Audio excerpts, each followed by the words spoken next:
هغه اعمال صالحه دي. نیکو اعمالو په وجه باندې الله تبارک وتعالی ګناهونه معاف کوي زموږ ستاسو. نیک او نیکیانې دا میټاوي ګناهونو لره.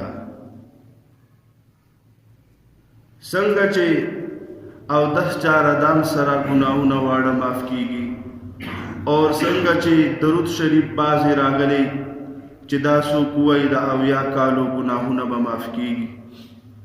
داسې نور کم وظایف راغلي دي د قرآن شریف د سورتونو باره کې.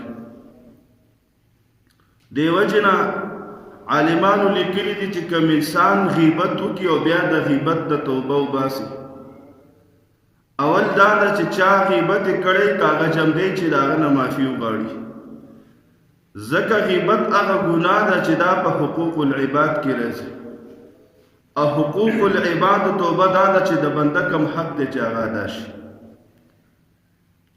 دویم په دې خوله باندې غیبت زیات شوی، ډېر غیبتونه پې شوي دي. نو عالمان فرمایي چې د دې توبه کله انسان وباسي نو په کار ده چې اوس په دې خوله باندې د دعوت کار کوي، ځکه چې په دې خوله باندې د ډېر ضررونه رسولي دي، اوس په دې خوله باندې ډېر خیرونه ورسوي. نو خیرونه د دعوت په کار سره رسیږي چې چاته ښه خبره کوي او د بد کار نه د بندېدو دپاره هغه ته تلقین ورکړي او د ښو کار طرف ته هغه راوستی شي. او دغه شانتې عالمانو دا لیکلي چې یو انسان دی ټول عمر شراب څښلي دي او دی اوس توبه وباسي د خپل د شرابو د ګناه نه، نو وایي چې اوس دی په خلکو باندې د څښلو والا صدقې کوي، په چا دي پیس کی، په چا دي اوبس کی، په چا دي شربت کی، چې ما به دې خوله باندې شراب څښلي دي غلط اوبه مې پې ورړولي دي چې اوس زه د ښو اوبو تقسیم وکړم چې زما هغه بدې اوبه معاف شي. او بعضې عالمانو لیکلي دي یو انسان دی هغه نه د بدنظرۍ باره کې ګناهونه شوي دي او ډېر زیات بدنظري په سترګو کړې ده، نو اوس وایي په کار دی چې په دې سترګو باندې دی ښه ځای ته ګوري، لکه قرآن شریف شو چې هغې ته په مخه ګوري، که وله ورځي چې وایي او که وله نه ورځي هغه دې رواني یو پیج دې اړی ورته دې صرف ګوري، جومات ته دې ګوري، مسجد ته دې ګوري، خانقابې له دې ګوري، د مور او پلار مخ له دې ګوري، د عالمانو بزرګانو نیکانو خلکو مخ ته دې ګوري، چې د ده په دې سترګو باندې بدنظري څومره اثر کړی چې اوس دې ښه نظر وچلی چې هغه بد اثر چې کم که هغه بد کار د کم کړی چې د هغې مضر اثرات ختم شي.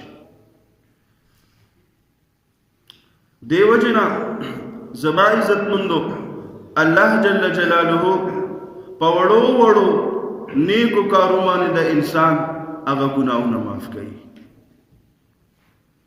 لکه مثال کې طور پر ګوره زمونږ دا جسم دا د الله جل جلاله د طرف نه امانت دی، او یو ټیم پورې دی موږ سره، بیا به زمونږ نه دا جسم زمونږ د اختیار نه بدیږي. لکه کله چې انسان وفات شي د ده اختیار په خپل جسم کې ختم شي، دی دومره اختیار هم نشي لرلی چې دا خپلې جامې په خپله د ځان نه لرې کړي، دی دومره اختیار هم نشي لرلی چې دا خپل وجود د بل نه پټ کړي. اوس د ده دی نه اختیار ختم شو. چا ګرایي دا د جامو والا استري د جامې په استري کوي مثال، او دا کله وسوځي او زنانه ته خپل خاون یا زوی یا پلار ورله وایي چې شا به زه ډیوټۍ ته ځم، زه دې کار ته ځم، زر رانه جامې استري کا، نو هغه د ګاونډیانو نه د چا نه په منډه استري راوړي او دله زر زر جامې استري کړي. درته وایي ته دا وانه خو بیا سوچ کوي چې زمونږ دا استري به کله ټیک کېږي، پته نه لګي، نو یعنې زر زر جامې را دې خوا کوي چې استري پې ډېره وکړم دا ورنه اوس غواړي، نو هغه راوړي د یوې جوړې په نیت باندې او پې وکړي ډېر ډېر، ولې چې د دې استرۍ ما سره لږ وخت دی دا به رانه ځي. نو دغه شانتې زمونږ او ستاسو دا جسم چې کوم دی دا لږ وخت له موږ سره دی، نو چې زر زر د خپل جسم له نیکو اعمال هغه په ده باندې وکړو، کم کار د خولې دی چې تسبیحات ویل دي، ذکر کول دي، ښې خبرې کول دي، د چا د فایدې خبرې هغه به بیان کو.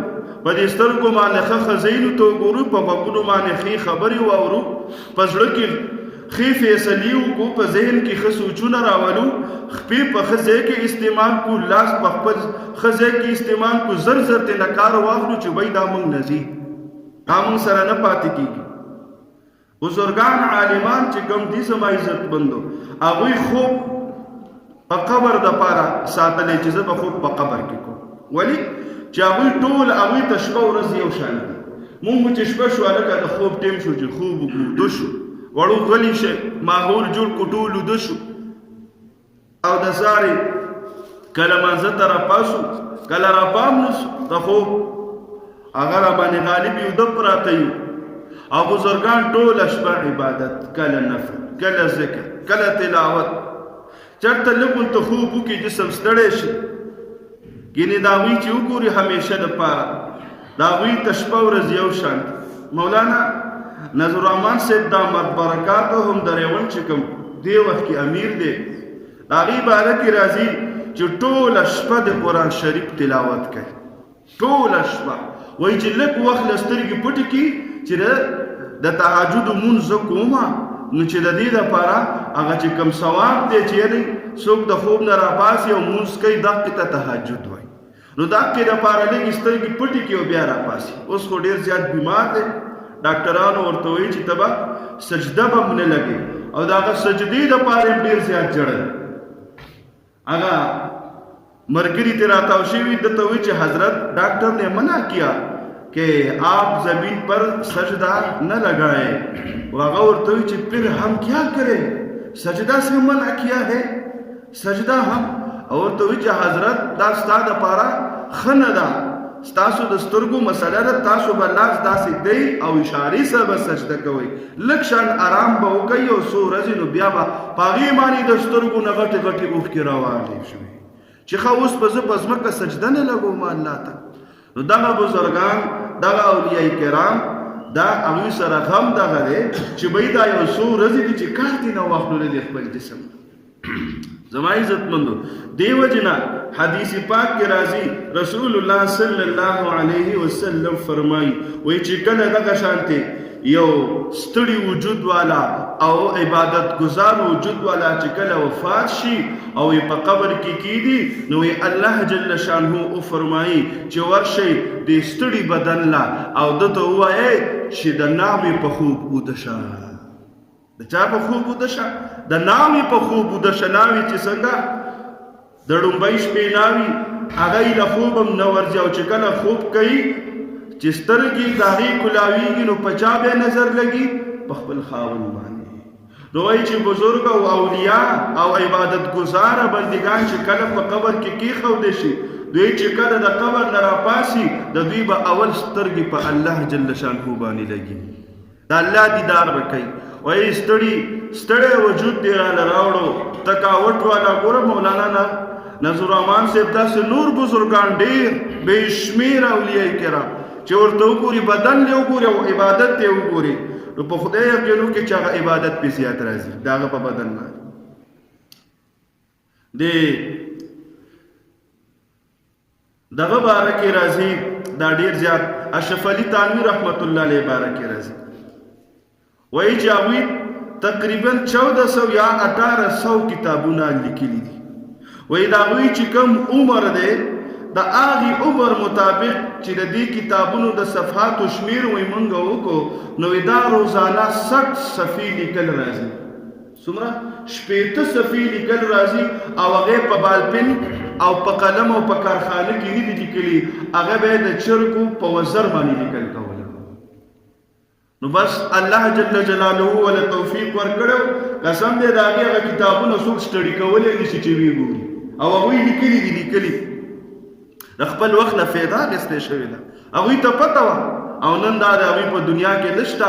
کوم خیر چې هغوی لیکلی نن هم هغه امت ته رسېږي لګیا دی. شیخ الاسلام مفتی تقی عثمانی صاحب دامت برکاتہ الله جل جلاله دې د هغې حفاظت نصیب کړي او الله جل جلاله دې وله ډېر ژوند د صحت سره ور نصیب کې ډېر لوی خیر ته موږ ته راخورېږي دې امت ته.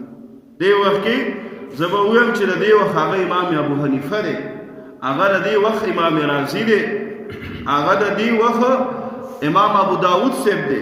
تاسې ماشاءالله او د خپل بدن نه کار اخیستی، که وجود تاسو که به اکثر چا به لیدلی وي د وجود نه کمزوری وچ کلک د رنګه تور تکه سره ګیره سپینه ده دغه ورکوي، دا نکریزې ورکوي.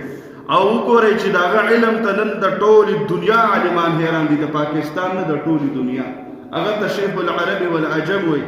کله چې د عربو څه مسله راشي دی غواړي د کار خیر کوي، دا هغوی ته پته ده چې زما دا جسم دا زما سره امانت دی او قرض دی را سره چې هر کله شو دا به رانه واپس غواړي.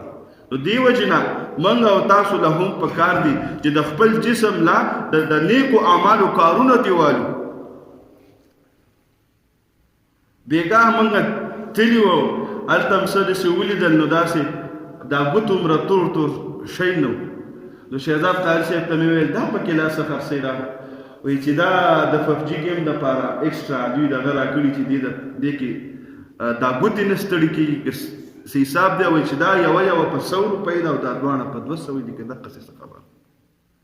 نو دا ګوتې دا اوس د پبجي دپاره استعمالیږي او دا امانت دی موږ سره، دا د دې دپاره نه دی پیدا شوی، بل څه دپاره یوازې دغه د بل څه دومره آلات راویستل چې یاره ته کوم یو باطل کار کې چې تا ته هغه باطل کار کې رکاوټ نه راځي مخې ته. نو زمونږ د ګناهونو د ختمېدلو سوچ هغه به څنګه راشي، زه چېرې زما ګناه به څنګه معاف شي چې نیک عمل هم نه کوو